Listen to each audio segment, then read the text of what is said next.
बाबा जी की प्यारी साध संगत जी, राधा स्वामी जी। प्यारी साध संगत जी, कल 11 नवंबर दिन शनिवार को डेरा ब्यास में बाबा जी के सवाल जवाब का कार्यक्रम था। संगत जी, पंडाल में माहौल बहुत ही अच्छा बना हुआ था। बाबा जी 4 बजने में 10 मिनट पर स्टेज पर आ गए थे। सबसे पहले शब्द गाए गए और उसके बाद सवाल जवाब का प्रोग्राम शुरू हुआ। सबसे पहले बाबा जी से सवाल पूछा गया कि बाबा जी, मेरे भजन सिमरन का रूटीन बिगड़ गया है। मैं जो भी काम करता हूँ आपके भाने में रहकर करता हूँ।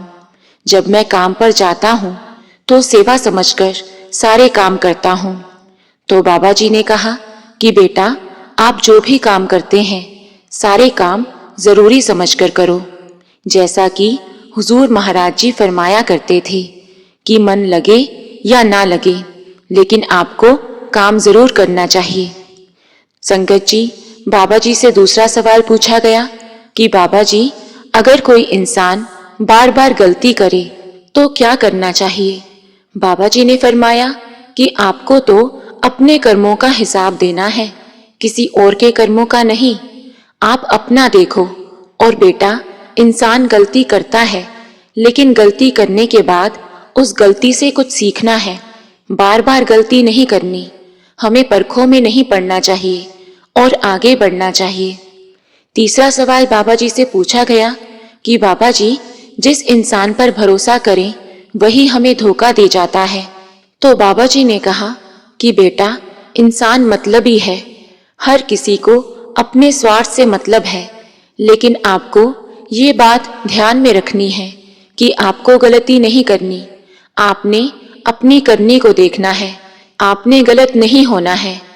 अगला सवाल एक लड़की ने पूछा कि बाबा जी, आप मेरे इकलौते दोस्त हो, ये तो आपको भी पता है, लेकिन मुझे ऐसा क्यों लगता है कि आप मुझसे नाराज हो।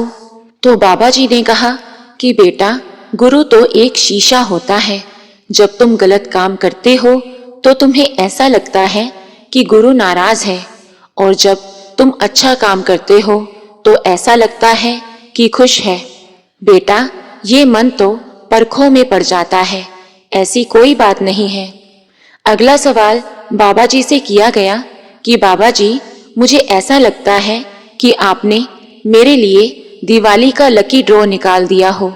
बाबा जी, आपने मुझे बहुत कुछ दिया है, उसके लिए मैं आपका शुक्रिया करना चाहती हूँ। बस और क्या बोलूं।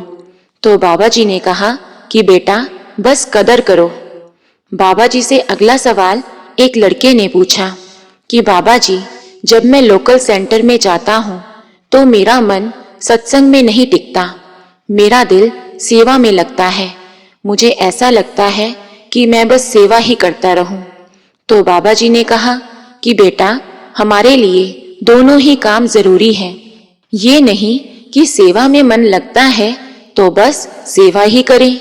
सेवा करना अच्छी बात है, लेकिन बेटा, सत्संग सुनना भी उतना ही जरूरी है। सत्संग में जो समझाया जाता है उस पर अमल करो, क्योंकि हमारी असल सेवा तो भजन सिमरन है। हमें भजन सिमरन भी करना चाहिए, सत्संग भी सुनना चाहिए और सेवा भी करनी चाहिए। सेवा करके मन झुकना सीखेगा। अगला सवाल एक लड़की ने किया कि बाबा जी, 4 साल पहले मेरा तलाक हो गया था। उस समय आपने ही मुझे संभाला था। बाबा जी, मुझे आपका साथ चाहिए। ये प्रश्न करते हुए वो लड़की रोने लगी। तो बाबा जी ने कहा कि बेटा, इंसान तो एक जरिया बनकर आता है। तुम्हें घबराना नहीं है, आगे बढ़ना है, अपने अनुभवों से सीखना है। तो लड़की ने कहा कि बाबा जी, क्या मुझे आगे शादी करनी चाहिए। तो बाबा जी ने कहा कि बेटा, अकेले जिंदगी गुजारना तो बहुत मुश्किल है।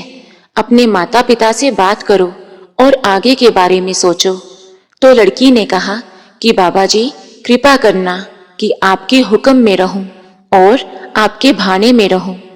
बाबा जी से अगला सवाल पूछा गया कि बाबा जी, मेरी मम्मी इस दुनिया से चली गई है। वो बहुत बीमार थी और बहुत समय तक अस्पताल में एडमिट थी। अब वो इस संसार से चले गए हैं। वो हमेशा आपका शुक्र करते थे, कहते थे कि बाबा जी मेरे साथ खड़े हैं। तो बाबा जी, क्या आप उनको लेकर गए हो? तो बाबा जी ने कहा कि बेटा, मालिक ने सबको लेकर जाना है। ये नहीं है कि वो उनको लेकर जाएगा और हमें नहीं लेकर जाएगा। बस समझने की बात है और कोई नहीं। और बेटा, ये तो अच्छी बात है कि वो शुक्र करते करते गए हैं। अगर अंत समय में उन्होंने शुक्र किया है तो कोई तो बात होगी। फिर अगला प्रश्न उन्होंने ही किया कि बाबा जी, किसी की मृत्यु पर हमें रोना चाहिए या नहीं? तो बाबा जी ने कहा कि बेटा, अगर भावना आती है तो रोने में कोई हर्ज नहीं है। बेटा, वो तो मालिक की चीज थी और मालिक ले गई। हर कोई मालिक के हुक्म से आता है और मालिक के हुक्म से चला जाता है। तो बेटा, मालिक ने तो सबको लेकर जाना है। अगर मालिक उन्हें ले गए तो क्या हुआ? मालिक की चीज थी, मालिक ले गए। और अगर रोना आता है तो रो सकते हैं, रोने में कोई हर्ज नहीं। क्योंकि बेटा, जिसके साथ हमारा ज्यादा प्यार होता है, रोना तो अपने आप ही आ जाता है। अगला सवाल बाबा जी से पूछा गया कि बाबा जी, जिन्होंने चारों धाम की यात्रा की हो और दर्शन किए हों और एक ने भजन सिमरन किया हो, तो क्या उन्हें मुक्ति मिल जाएगी?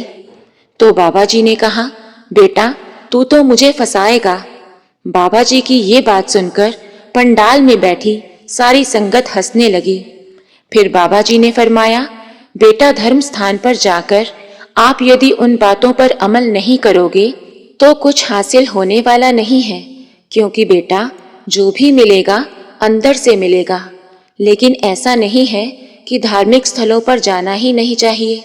क्योंकि बेटा, महापुरखों के ज्ञान का जो निचोड़ है, हमें वही बताया गया है। और अगर हम उन बातों पर अमल नहीं करेंगे तो फिर हमें कुछ हासिल होने वाला नहीं है। हमें बस एक ही बात पर विचार करना चाहिए कि जो भी मिलेगा अंदर से मिलेगा। तो संगत जी, बाबा जी से अगला सवाल पूछा गया कि बाबा जी, भजन सिमरन में मेरा मन नहीं लगता। तो बाबा जी ने कहा कि बेटा, फिर किसमें मन लगता है? तो लड़के ने कहा कि बाबा जी, आलस में मेरा मन लगता है।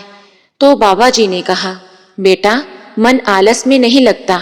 मुझे पता है तुम्हारा मन कहाँ लगता है। तो बाबा जी की ये बात सुनकर सारी संगत जोर जोर से हंसने लगी। बाबा जी से अगला सवाल पूछा गया कि बाबा जी, सऊदी अरब में सत्संग कैसे सुना जाए? तो बाबा जी ने कहा कि बेटा, सऊदी अरब में सत्संग तो होता है, लेकिन किसी के घर में होता है। यहाँ से आप ये इन्फॉर्मेशन ले सकते हैं कि सत्संग कहाँ पर होता है। फिर अगला सवाल बाबा जी से किया गया कि बाबा जी, मेरी जिंदगी में बहुत सारी मुश्किलें हैं और कुछ लोग कहते हैं कि राधा स्वामी पंथ में जाने से आपकी मुश्किलें बढ़ गई हैं और फिर भी आप जाते रहते हैं। तो बाबा जी ने कहा कि बेटा, पता नहीं लोगों का माइंडसेट कैसा है। सुख दुख तो आते जाते रहते हैं। जिंदगी में मुश्किलें भी आएंगी और परेशानियां भी आएंगी, क्योंकि कर्मों का जो हिसाब किताब है वो तो बराबर होगा ही। ऐसा तो नहीं है कि यहाँ पर आने से आपके कर्म खत्म हो जाएंगे या फिर कोई दुख कभी जिंदगी में आएगा ही नहीं, हमेशा सुख ही सुख होगा। ऐसा तो नहीं होता। ये तो बेटा माइंडसेट की बात है। फिर अगला सवाल बाबा जी से पूछा गया कि बाबा जी, आप सभी पर मेहर करना और मुझ पर ज्यादा मेहर करना। तो बाबा जी ने कहा कि बेटा, तुझ पर ज्यादा मेहर क्यों करनी है, सब पर क्यों ना करूं? तो ये सुनकर सारी संगत फिर से हंसने लगी। फिर बाबा जी ने उसे दोबारा कहा कि बेटा, मुझे पहले ये बताओ कि तुम पर ज्यादा मेहर क्यों करनी है? तो फिर उस लड़के ने कहा कि बाबा जी, ऐसे ही। तो बाबा जी ने कहा कि मैं तो सबके साथ एक जैसा ही बर्ताव करता हूँ, मैं अपनी संगत में फर्क नहीं करता। तो बाबा जी ने कहा, बेटा, सबको एक जैसा मिलेगा। फिर अगला सवाल बाबा जी से किया गया कि बाबा जी, अगर कोई पूछे कि तुम ब्यास क्यों जाते हो, तो उसे क्या जवाब देना चाहिए। बाबा जी ये सवाल सुनकर थोड़ा हंसने लगे और फिर जवाब दिया कि बेटा तुम कह देना कि वहां पर समोसे बड़े सस्ते मिलते हैं, तभी जाते हैं, और ये भी कहना कि वहां पर रसगुल्ले भी बहुत सस्ते मिलते हैं। ऐसा कहते हुए बाबा जी ने संगत को बहुत हंसाया और इन सवाल जवाबों से पंडाल का माहौल बहुत अच्छा बन गया था। तो संगत जी ये थे 11 नवंबर के दिन डेरा ब्यास में बाबा जी से पूछे जाने वाले सवाल और उनके जवाब। तो संगत जी हमारे इस चैनल पर हम बहुत ही प्यारी रूहानियत भरी साखियां पोस्ट करते हैं, तो कृपया उन्हें भी सुने जी। और यदि चैनल को सब्सक्राइब नहीं किया है तो जरूर करें जी।